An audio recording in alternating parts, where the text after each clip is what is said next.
What an extraordinary game this was.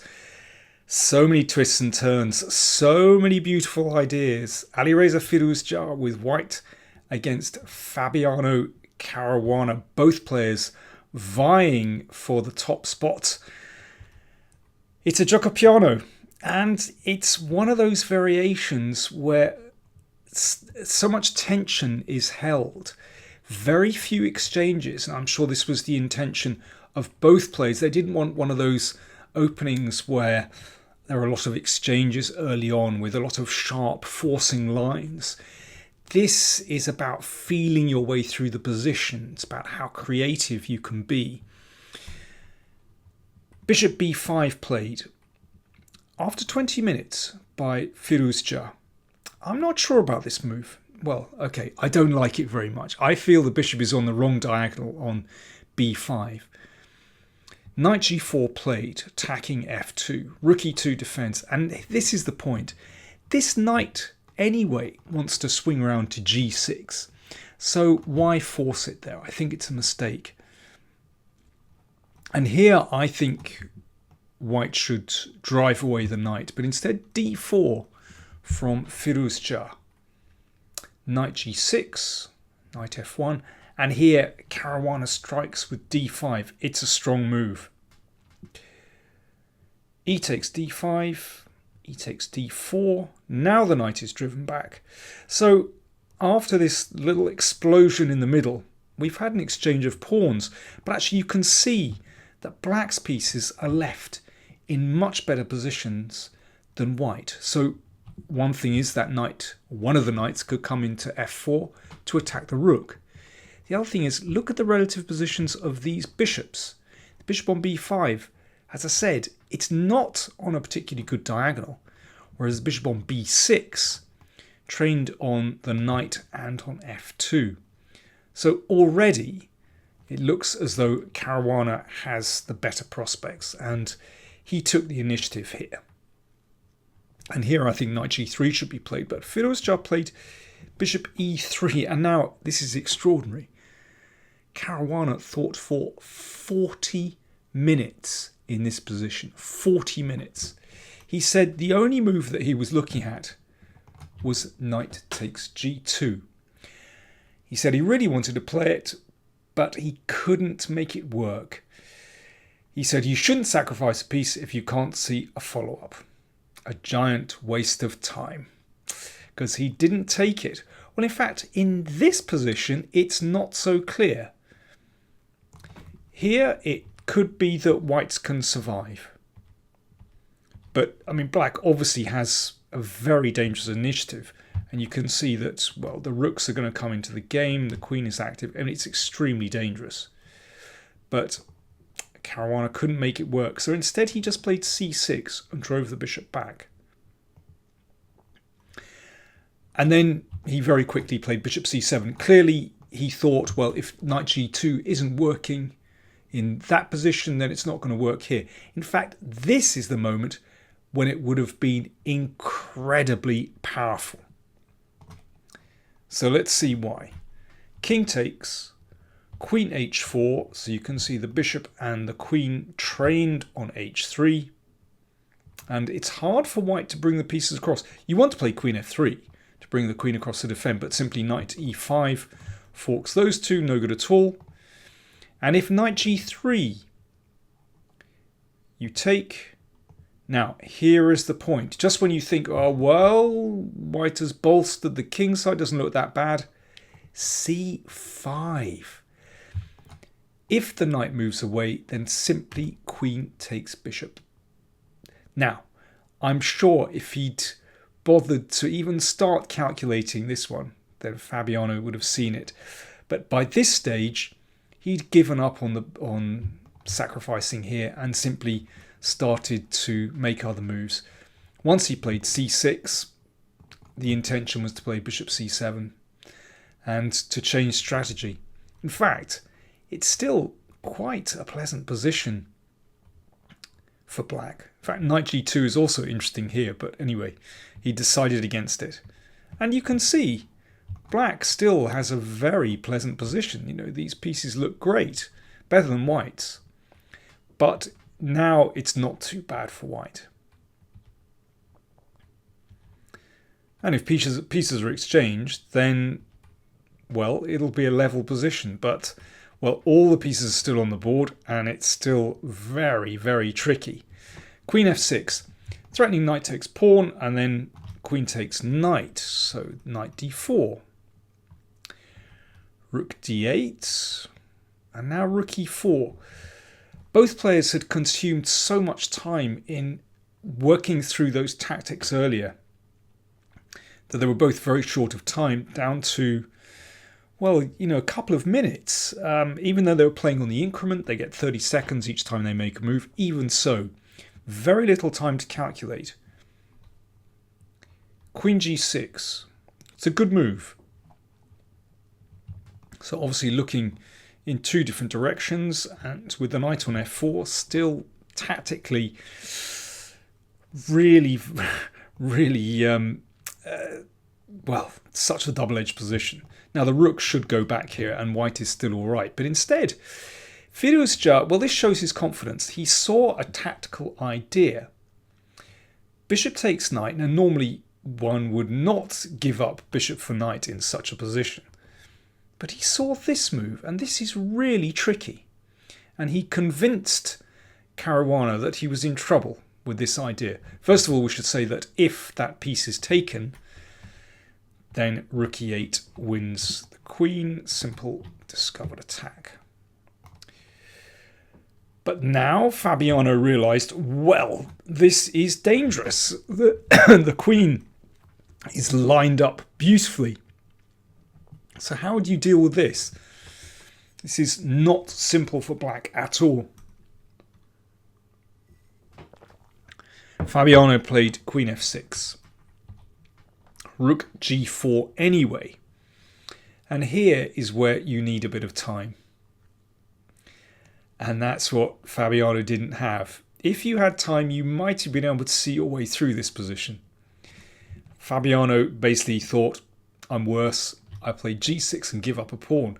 In fact, he could have played king h8. And here's the idea. If rook takes g7, it looks terrible for black. You can see white just needs to remove that knight, and it could be checkmate.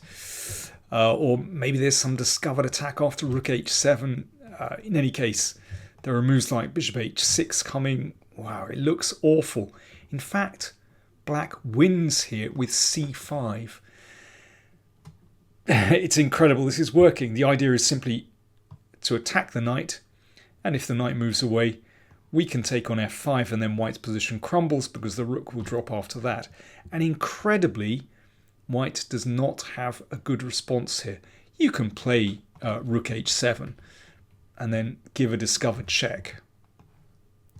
But in fact, black is still going to win this position. More tricky tactics. Bishop takes, attacking the queen, attacking the knight, and if queen takes, rook takes, and black incredibly is winning that position. But this is the point. Caruana was convinced that this was strong and simply compromised and played g6. But I mean, these kind of tactics are so difficult to spot when you're short of time. So, knight takes pawn check.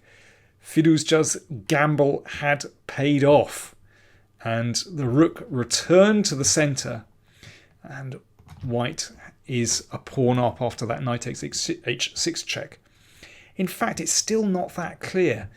If black plays c5, it's kind of an ugly move, but actually, while this knight is on h6, black can create some chaos, pushing the knight away.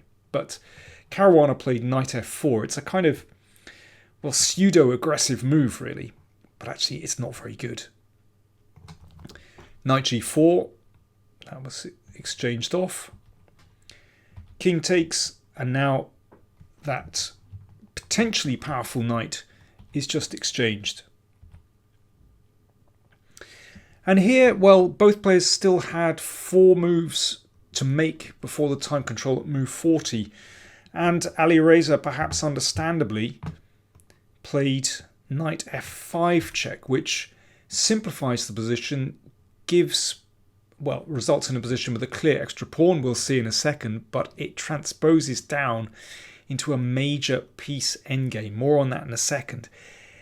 I think a better practical choice would have been queen e2. Now that seals control of the e-file, brings the queen towards the king side. In this position, that bishop isn't really doing much at all. I think the knight is a better piece, and I think white can slowly just increase his advantage here, or just play sensible improving moves. The next moves will be g3, king g2, possibly knight f3, which just secures the king side, and then we can look at entering with the rook, or perhaps playing g5. It's just such a nice position to play for white. I repeat, that bishop doesn't really have a good place to land. That's the problem. But Alireza went for knight f5.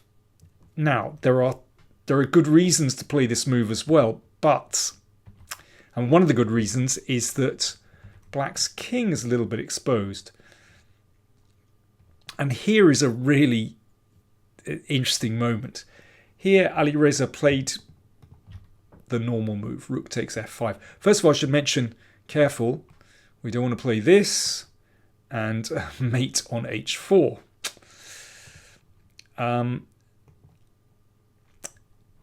But there is, I think, a stronger move than rook f5, and that's g3. So black wins the pawn back for a moment, but then queen e4. Now white is going to win this back. But the point is that white's king is a little bit better placed here. And I think this rook and pawn endgame, king f1, I think white has pretty decent winning chances. Because you can build up very gently with king f2, possibly moving the rook back, and then just gently advance the kingside pawns. Yes, it's a rook and pawn endgame, and someone once said all rook and pawn endgames are drawn, probably Tata, I can't remember who.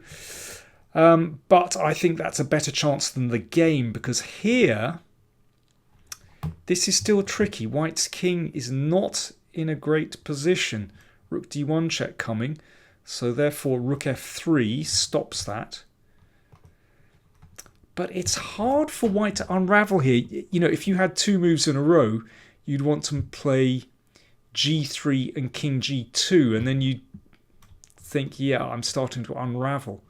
But here, of course, the queen still looks at the rook, so that's not possible. And white's options are limited here. So they'd both reached the time control, and Alireza had a big think and realised it's not so simple. Now, maybe the best thing to do is just to play rook d3 and go into this queen and pawn endgame, and white can play forever. But queen and pawn endgame's also very tricky, and certainly black would have some drawing chances there. But I think it's better than c4 as Alireza played. Rook d4. Queen e5. The king is still not secure. And c5. Now you don't really want to take here and give pass pawn. But Alireza had seen something else. Check. And then queen takes a5. Frankly, there isn't much better. It's actually very difficult for white to make progress now.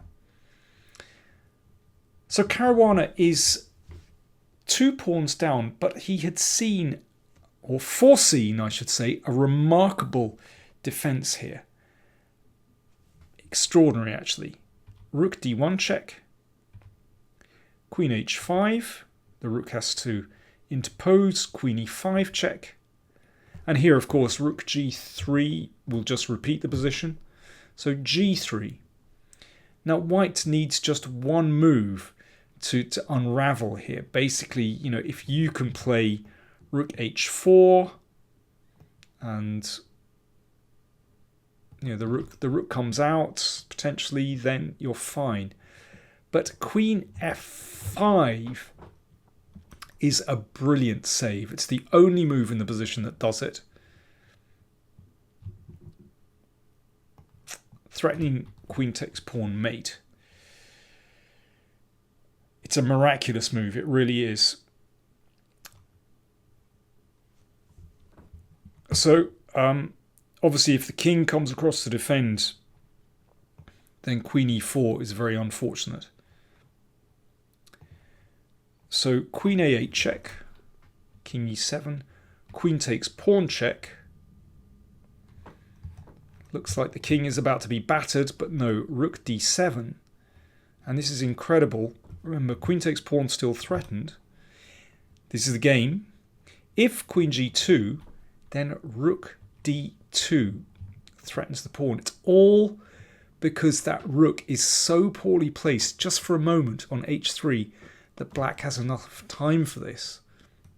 Imagine a rook on h4. Well, that would just be the end of that.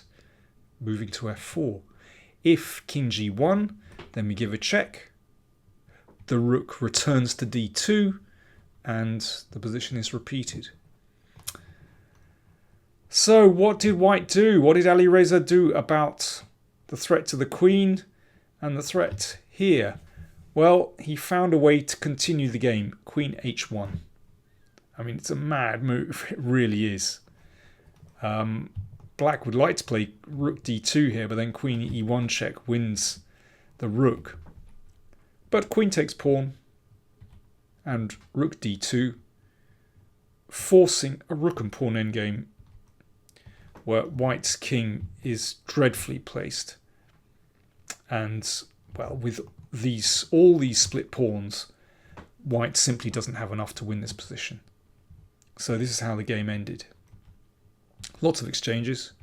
The king came up, but now king d6, and it's difficult for white to defend this one. The rook goes to f4, but then f5 comes, and the rook is just too passively placed here. You know, if this king could magically run round to g5 or something, there might be a chance. But rook a3 puts an end to that. There is absolutely nothing that white can do here. Obviously, the king can't advance now with the rook here. Looking at g3, and if the pawn advances, then the rook just steps behind the pawn. It's just a draw. White can do absolutely nothing here. So what a fantastic finish. What an incredible save from Caruana. But I think, you know, both players are going to kind of kick themselves here. I think Fabiano definitely missed a good shot here. At this point with knight takes g2, it looks incredibly strong. And later on, I think Alireza Firouzja was very bold in spotting this idea with rook g with knight f5 and rook g4. He convinced Fabiano this was strong, and I think he has a winning position at this moment. Certainly a very promising position. So, draw. Maybe it's justice in the end. Very exciting game. So that meant with, Jorn van Foreest won. These two drew, obviously. Carlsen drew with Giri. So Giri is still out in the lead. So with 2 rounds to go, we have Anish Giri on 7.5 out of 11. Caruana van Foreest and Firouzja on 7 points, a half point behind. We have very tasty pairings in the next round. We have Giri White against Firouzja. We have Caruana against David Anton. And we have Van Foreest Black against Yesipenko. 2 rounds to go. anything could happen. Thanks for watching.